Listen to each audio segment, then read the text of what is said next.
एकदम से 2-3 पुलिस वाले आते हैं और मुझे खींच लेते हैं बैरिकेड की तरफ और कहते हैं ये है मनदीप पूनिया। और इतने में ही वो जो पुलिस वाले थे वो मारने लगते हैं मुझे बुरी तरह डंडों से। और करीब करीब 100 के आसपास पुलिस वाले इकट्ठे हो जाते हैं और मुझे एक टेंट में बंद कर देते हैं और टेंट में बंद करके भी मारते हैं मुझे।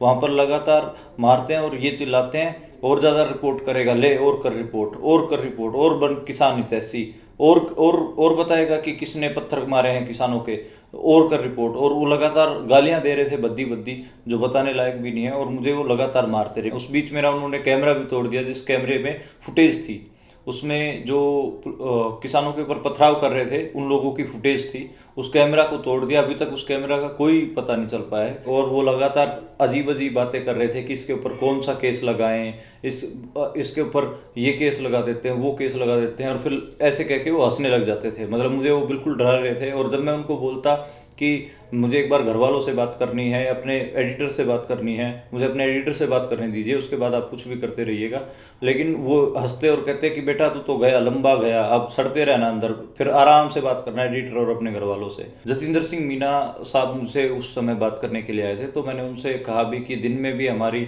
बात हो रही थी सर, और मैं स्टोरी कर रहा था उसके ऊपर, और मैं पत्रकार हूँ। तो उन्होंने हाँ भी भरी कि हाँ आप पत्रकार हो, कोई नहीं, आपको हम छोड़ देंगे मेडिकल एड दिलवा के। लेकिन उसके बाद वो चले गए, और उसके बाद फिर वो पूरा वाक्य दोहराया गया और मुझे घुमाया गया जिप्सी में, और फिर थाने, और 3 थाने बदलने के बाद फिर मुझे समयपुर बादली ले जाया गया। पुलिस लगातार उनको, डॉक्टर्स को बोलती रही कि देखिए जी, स्टाफ वालों के साथ झड़प का मामला है, आप इतना मत करें, डॉक्टर साहब आप देख लें, ठीक ठीक 2-4 चोटें ही दिखा दें। लेकिन डॉक्टर साहब ने उनको साफ कहा कि देखिए मेरा काम है सही से मेडिकल करना, और मैं इसके इनके जितनी भी चोटें लगी हैं मैं सारी चोटों को मैं करूँगा। और उन्होंने अच्छे से सारी चोटों के ऊपर मेडिकल किया। रिपोर्टर का काम होता है रिपोर्ट करना। मैं जहाँ सिंगू मोर्चे से उठाया गया था तब भी मैं रिपोर्ट कर रहा था, जिसकी वजह से मेरी रिपोर्टिंग में खलल पड़ा। तिहाड़ जेल में मुझे भेजा गया, तो मुझे वहाँ पर देखे कि वहाँ पर भी सत्ता द्वारा सताए हुए लोग थे।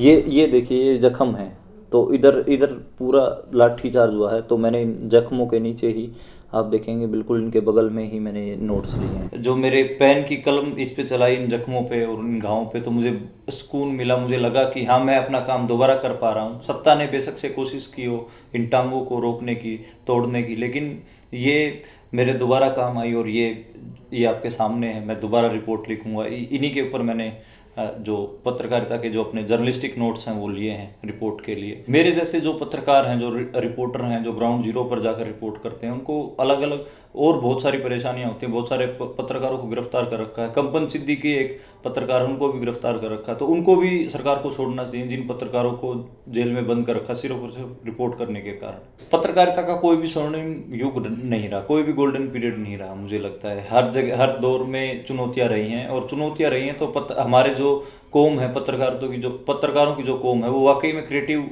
लोग होते हैं। वो हर समय में, हर मुश्किल समय में, हर मुश्किल घड़ी में पत्रकारिता करने के तरीके ढूंढ लेते हैं, और सच सामने लेकर आने के तरीके ढूंढ लेते हैं। हमें भी ढूंढने होंगे। चुनौतियां हैं, लेकिन चुनौतियों से लड़ेंगे, चुनौतियों से भागेंगे नहीं, छिपेंगे नहीं और डरेंगे नहीं।